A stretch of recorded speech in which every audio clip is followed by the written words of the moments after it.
The train car has become a staple in the 21 and over Big Spring community. Now, right behind me is actually the caboose, which is a newly revamped area that they invite the community to enjoy a smoke-free and relaxing environment. We're here at the World War II Memorial, and who better to talk about this memorial than with a World War II veteran who goes by the name of Tex. Tex, tell me a little bit about how you're feeling right now.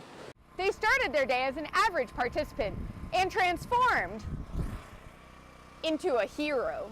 The sport that is flying off the pages of Harry Potter is uniting fans and athletes alike throughout the world, defying stereotypes and gender norms throughout the Quidditch community. So isn't that where the real magic lies? I gotta holla just to be heard with every word. I drop knowledge, I'm a diamond in the rough. A shiny piece of coal trying to reach my goal. My power of speech unimpeachable, only 19, but my mind is older. Females on the football field, it's becoming increasingly popular each year. But for one Big Spring steer, she's defying the stereotype. Here at the Monaghan Sandhill State Park's 60th birthday, we're learning how to do the addle-addle. The Iron Orchard has been filming throughout the Permian Basin, and filming here at the Petroleum Museum gives it that air of history and authenticity, connecting the film with the community they're representing.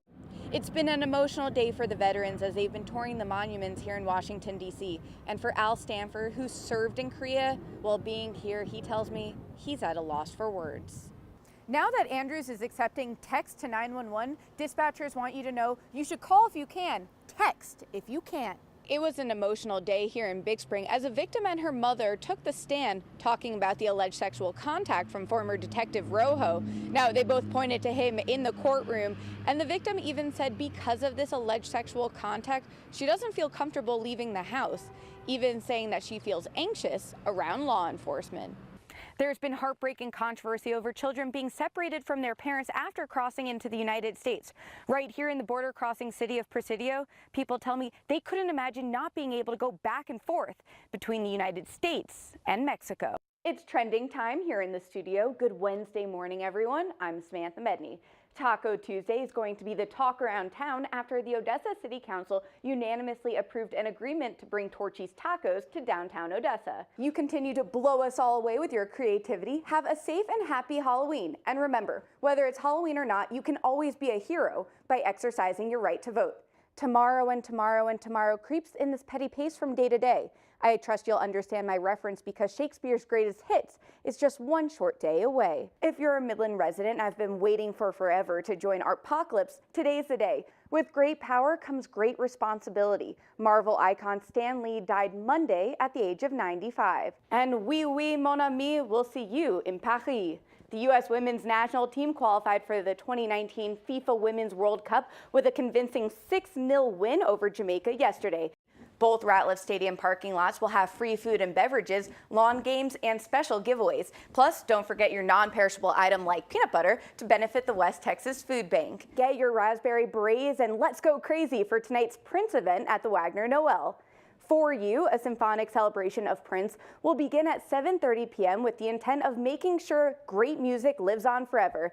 That's in store for tonight as Questlove from The Roots curated and arranged the show, featuring performances from the Wolf Trap Orchestra. And to get into the spirit of the night, you can even take a picture with a little red Corvette. We're gonna party like it's 1999, and we might actually get some of that purple rain, purple rain. 411 first responders went to work on September 11, 2001, never returning home to their families after the Twin Towers fell. That day and every day that we go to work, you know, the alarms go off and we respond. And we never know, just like those 343, they didn't know that day was going to be their last day to respond. So this weekend, we climb to honor the fallen. Very fortunate to be able to walk for the fellas that gave all. You know, I'm giving a little bit, but they gave all. We climb because they climb, and most importantly, never forget. It's tough on your body, it's tough on your mindset, and it's you start thinking about what they were thinking about. You know, we do 110 floors because that's what the World Trade Centers were. Nobody made it 110 floors that day. When you start thinking about that, that makes it even more somber to realize that there's people that, you know, where they're just in the lobby, and they paid the ultimate price when those buildings collapsed.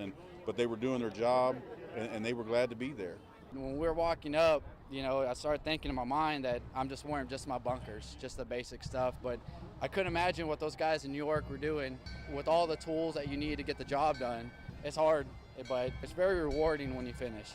Carrying the tags of their fallen brothers and sisters, so they ring the bell and place their accountability tags on the wall, bringing our heroes home.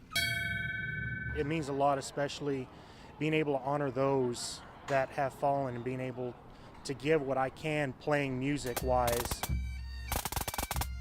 Words can't describe what this honestly means to me. In Midland, Samantha Medney, CBS 7 News.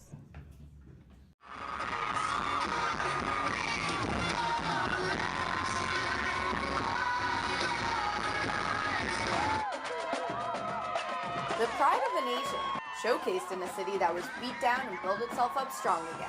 In 1980, the men on ice made us believe. In 2015, it was the women on the pitch.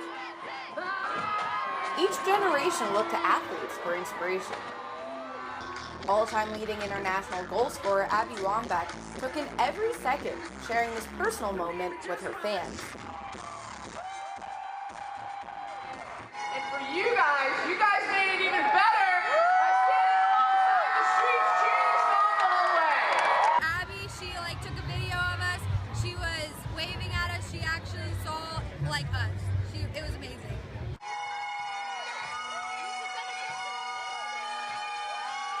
The first women's ticker tape parade down the Canyon of Heroes concluded here at City Hall, where each member of the U.S. women's national team were given keys to the city. Victories for Team USA over the years. Getting her key now, Abby! It's not always scoring the goal, but having it that makes all the difference. These women accomplished their dreams of winning the World Cup, and the Stars and Stripes aren't going anywhere. They'll be back representing the red, white, and blue in Rio, dancing their way into the Olympics as the reigning champions. Reporting on the U.S. women's national team, I'm Samantha Medney. We're here at the Smithsonian Air and Space Museum for the third and final day of the Permian Basin Honor Flight. It's been a memorable experience, bringing back memories from 50 to 70 years ago for these veterans.